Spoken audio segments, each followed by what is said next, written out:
dhalinyarada banaanka jirta aad baa loo warxumo loogu kala geeya runtii xaqiiqaduna ma aha in ama dhalinyarada xun tahay ama annagu aanu kubiyaalkii dadka soomaalida ay jeebka aan ku shubanno ama aanu dhibaato ugu joogno Soomaaliya kullayba anagu taas ma aaminsan balse waxa weeye warxuntashiil meel walba adduunka waa jooga Soomaaliya jira socodta dad dhaantay dhugatana geel dhaantay kuwa diyaarad u saaran baa jira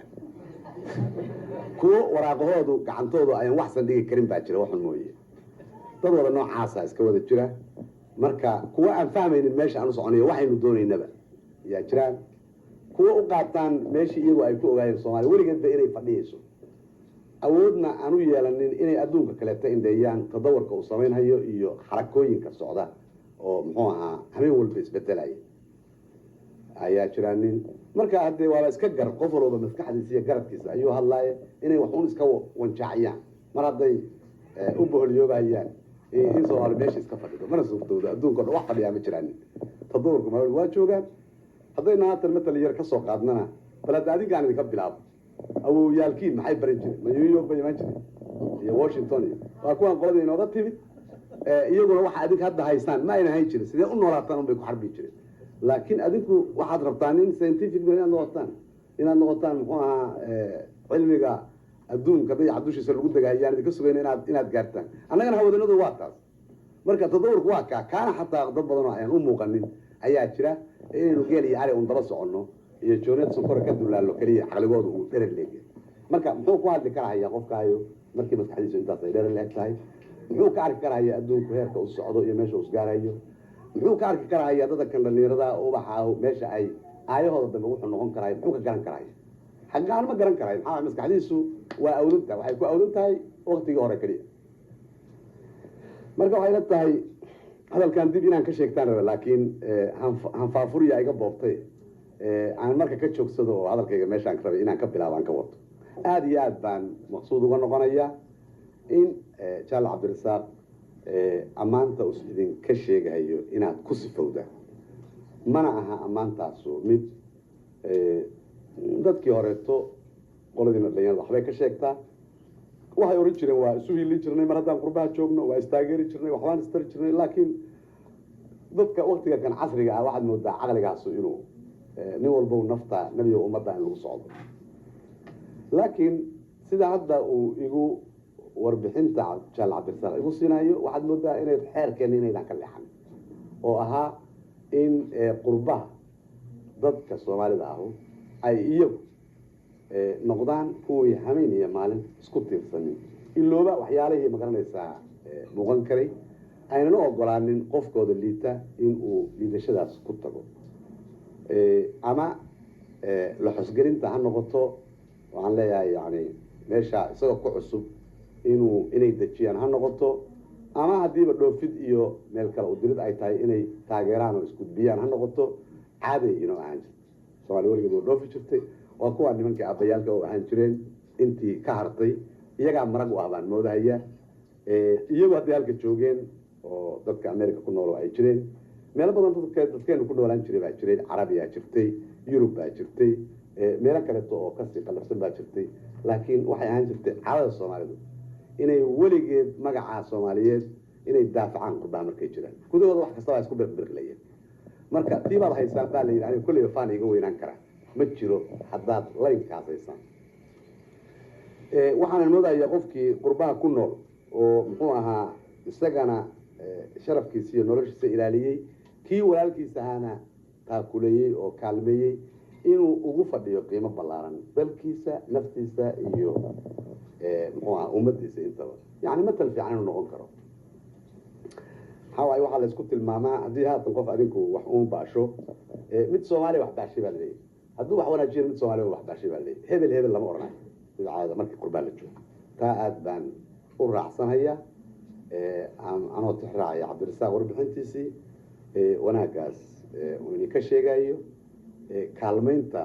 walaalayaalkii muxuu ahaa ama si kastaba ku yimaadaan inaad u kaalmaysaan shaqo geysaan wax la qabataan xilkasnimadaasu caadana waa u lahaan jirnay haynteeduna anagu xagga waxaan soo codnay wixii aynu inagu lahaan jirnay wixii bilaashka ahayo meelaha banaanka laynoo keeno waa iska turno wixii faa'iidada lama aynaan turin mana tuuri doono laakiin wixii xunka ahayo bilaashkaana waa turno marka micnaheedu waxa weeye inaadan hiddaheenna iyo dhaqankeenna inaad haysanin waana inoo guultaas waanaad ku mahadsantihiin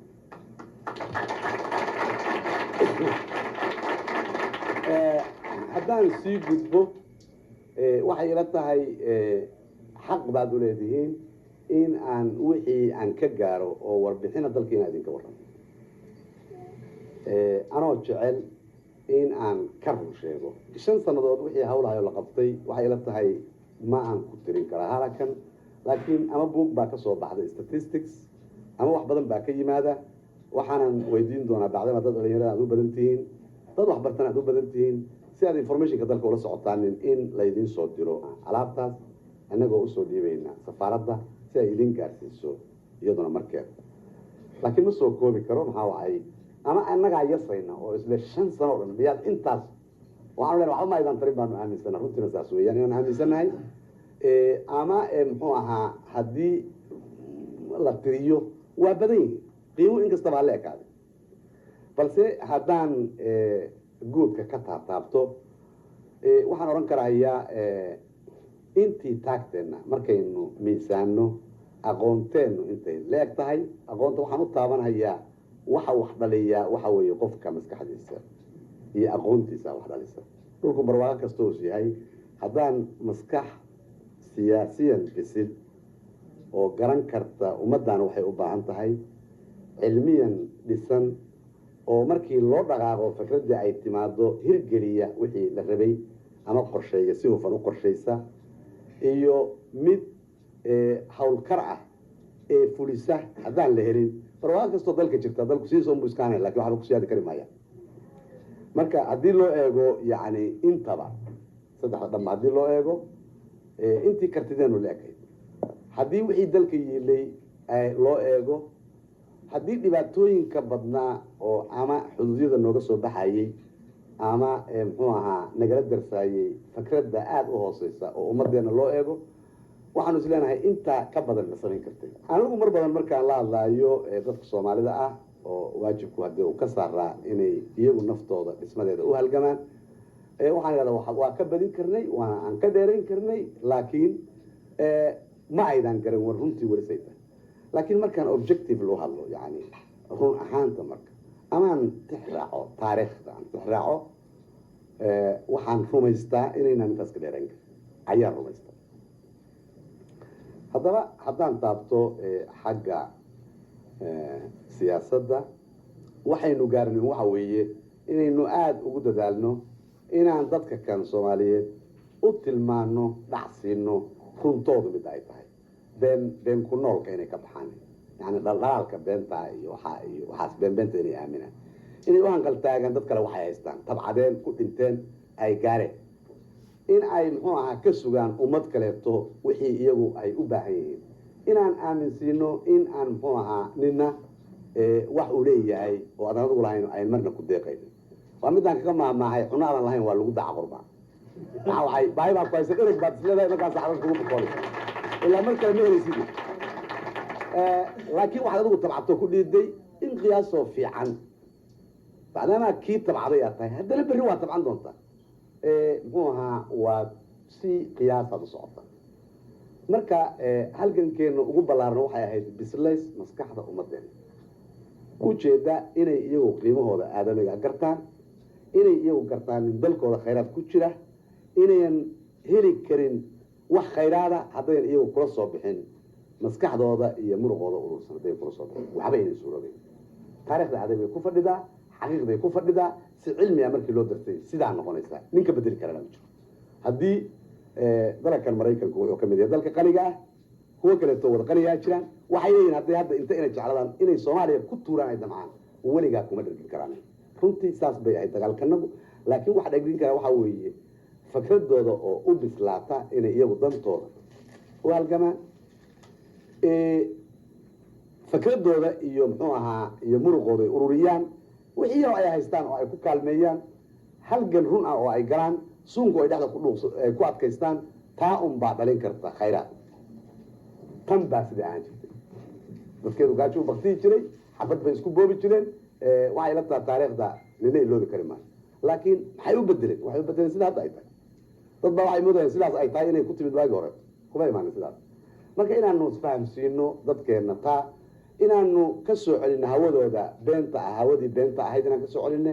iyo indhahoodii ka talowsanaa badaha inaanu ka soo celinno war kuwaa waxma idinkuma jiraan waxna idin tari maayaan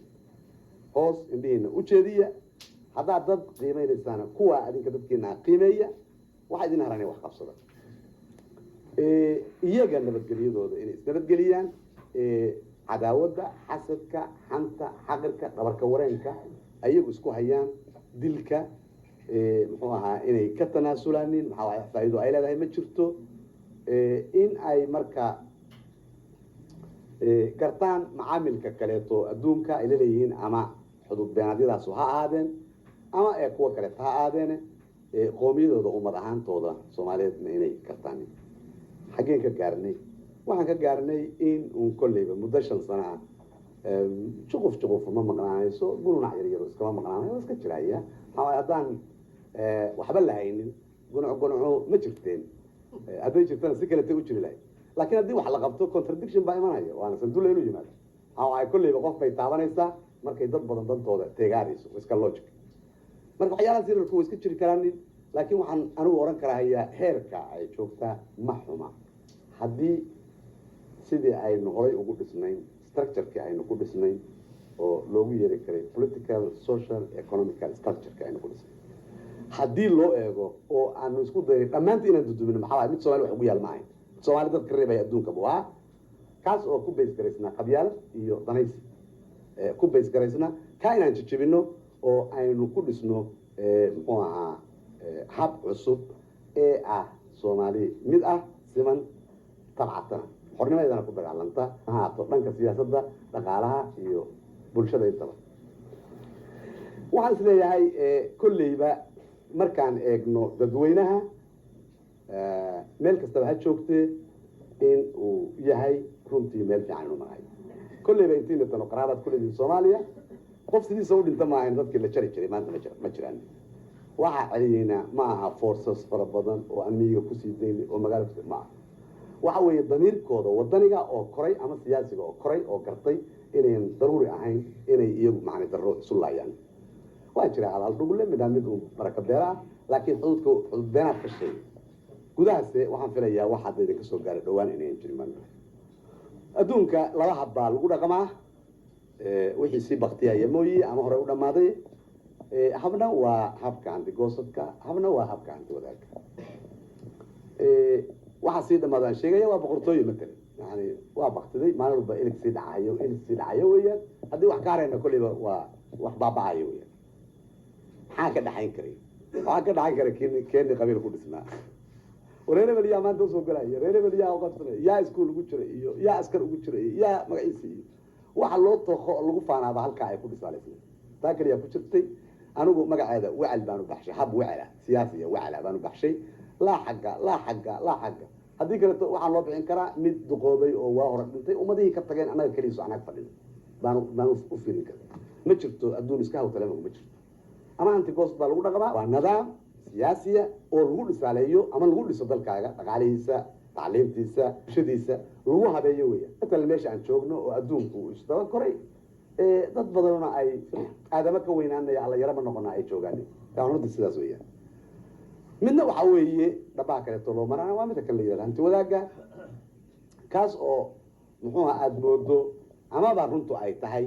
in uu ku timid siyaasad ahaanteeda dad liita aanna ogolayn liidashada inay cimrigooda ku dhamaystaan ee doonayaan inay ka baxaanin khasbaan iyagoo ku isticmaalaya fikradooda iyo quwadooda iyo aadaminimadooda inay khasbaan inay gudbaan heerkaas fooshaxan midna waxa weeye mid hab sinaana ku socota oo muxuu ahaa ummadoodan ay muxuu ahaa u siman tahay khayraadkii midna waxa weeye mid kudlado iyo dabaqado ku fadhiya oo dabaqadaas kaliyo ama kudladaasu ay ladan yihiin farid annagu markaanu teen indhaynay waxaanu nidhi maxaa bedeli karaa habkii aynu siyaasiga ayaan ku dhaqnay antigoosad walow waclus ahaa kolleyba wuxuu urinhaya antigoosadkii u urinaya marka maxaan haynaayo antigoosad aan ku dhisi karnaa antiyo ma jirto waa og يعني dad adigu madaxooda ka abuurtaan baa jira inay hanti goosad yihiin inay xoolo leeyihiin inay ladan yihiin iyagaa fikradooda ka abuuran jiray haddaan aragnana annagu kulley waxaanu naqinay raggii xoolo qabeenkii reerkii xoolo qabeenka aanu naqin xaqiiqdii markii muxuu ahaa inta kacaan ku dhashay aanu fatashnay buuggoodii bankigana xoolihii shicbiga haystay wax kale ma haysan runtii markaad u fiirsato fikrad hanti qabeennimo ah ayaa jirtay laakiin hanti wax qabay ma aynan jirin haddaba hantidiisee lagu dhalin karaa intaas aynu hoos joognay muxuu ahaa dadkii iyagu habka hanti goostaa ku dhisnaayeen maxay ina taray hantida inoo dhiseen waa maxa waxba ballan iyo muxuu ahaa ballanqaad iyo muxuu ahaa ishaaratus laakiin wax ka dhashay aynan jirin ayaa joogay meesha war maxaynu yeelnaa dadkaasu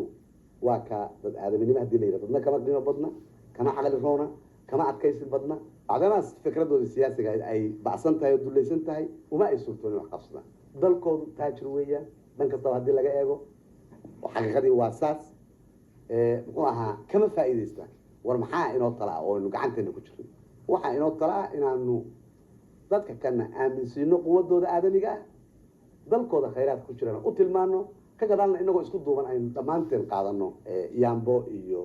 buris iyo faas aan qaadano ee aynu qasabno nolosha markaasna aan bedelno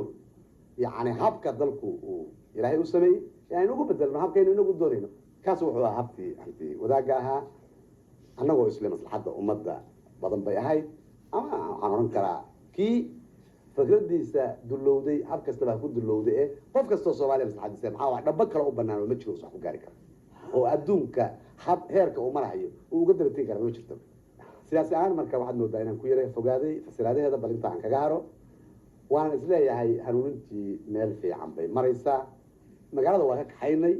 miyigay maanta sii dhex dabaalanaysaa walow iyaga naftoodu raadiyahooda ay meesha kala socdeen ama ay iyaguba magaalo ameen imaan ay imaanayeen haddana waxayna kaliftay inaanu dhex geyno dadka runtii sida ay ahayd waana ku shaqaynayaan maanta cadad kumayaal ka shaqaynaya maanta in ay weli kusii adkeeyaan dadka kanu sidii habboonayd ee ay u wada noolaan lahaayeen naftoodana ugu halgami lahaayeen siday iyagu u dhisaan noloshooda ama u tabcadaan ama isu nabadgeliyaan wada noolaadaan haddaan xaggii ka hadlo bulshada waxaan moodahayaa bulshadu waxaa lagu tilmaami karaa xag tacliimeed xag caafimaad xag wada noolaan yani hab wanaagsan oo lagu wada noolaado saan baa loo qaybin karaa baan filaya waxaa bulshada lagu tilmaamo xag tacliimeed waxaan filaya waad ku cilmi leedihiin in mutacaliintu aynu ugu talagalnay inaanu diidno kudlad yar oo lagu hayay koolajo lagu koolkooliyey inay wax yaqaan soomaaliya u noqoto laakiin inaanu cilmiga kaxayno ee aan geyno tuulooyinka inaanu goyno xaafadaha in muxuu ahaa iskuulku uu qof kastoo soomaali uu u helo jaanis isku barto yani inta yaroo iska bixin karta kolleejooyin yaroo loo abaabulay inay iyagu elid noqdaanin dadka hadhowto monobolyo ku haysta inaanu ka saarno cilmigu inuu ballaarto qof kastoo soomaaliya inuu jaanis u helo markuu jaaniskiisaas helo qof walba kartidiisa iyo caqligiisa iyo raganimadiisa inuu berri ku meel maro isago ama uu dalkiisa wax ugu taro waad ku cilmi leedihiin in tacliintu ay bilaash tahay aan xoolo laga qaadanin meel kastaba ha joogtee waad ku cilmi leedihiin in muxuu ahaa tuulooyinka iyo magaalooyinka si yani muxuu ahaa abaabinta horeetaba ay u hagaagto laga sameeyey wax la yidhaahdo ubax ama kaah la yidhaahdo ama ubax la yidhaahdo markaan kaah leeyahay waxaa weeye kuwa oo kaleeto in la geeyo meel lagu xanaaneeyo dadku awood uma wada lahaa inay gartaan ilmaha habka wanaagsan oo aymay u habeeyaan marka meelaha caynkaas inaanu u samayno si ay dhakhaatiirta ugu tegi karto ama loogu aabin karo habka wanaagsan ee bulsho caafimaad qabta ay ku korto waxa ku xiga wax ubax la yiraahdo waa kuwa xoogaa roon iskoolaadka yani ibtidaaga galani iyagana in muxuu ahaa lagu habeeyo si wadaninimo ah si aadanimo ah si habsamiya walow tacliinta ay wataan in muxuu ahaa la gaarsiiyo iskoolaadka hoose markii la gaaro in aan fidino waa inuu iskoolka geeyo isagana xol laga rabaa ma jiraanin laakiin kulley iskoolka inuu geeyo qasban bay ku tahay ilaa uu ka gaaro iskoolka muxuu ahaa dhexe meeshu ku dhammaado markaas ka gadaal waa u leexan karaa ilmuhu ama farsamo xaggeed ama waa wadan karaa tacliintiisa hadba suu isagu rabo laakiin ilaa heerkaas in ay tahay anduleynay waxaan filayaa inaad ka warhaysaan waddanka markii gacan ku dhashay waxaa ka furnaayeen iskoolaadka sare in yar baa ka furnaayeen waxaan filayaa burco waxbaa jiray hargeysana waxbaa jiray xamarna waxbaa jiray xaggee kaleetoo wax jireen baan isleeyahay maanta waxay joogtaa halkaan hadda aan joogno waqtigaan hadda aan maanta marayno heerka uu joogo waxaa weeye regional headquarter kastaba in uu ka furan yahay 15 region waddanku uu maanta usu qaybsan yahay inay ka furan yihiin meelaha weli aan dadkoodu iskoolaadka dhexe ka soo baxay ayaan qaadan karin 15 hadday gaaraan qof in iskoolkii loo furo secondary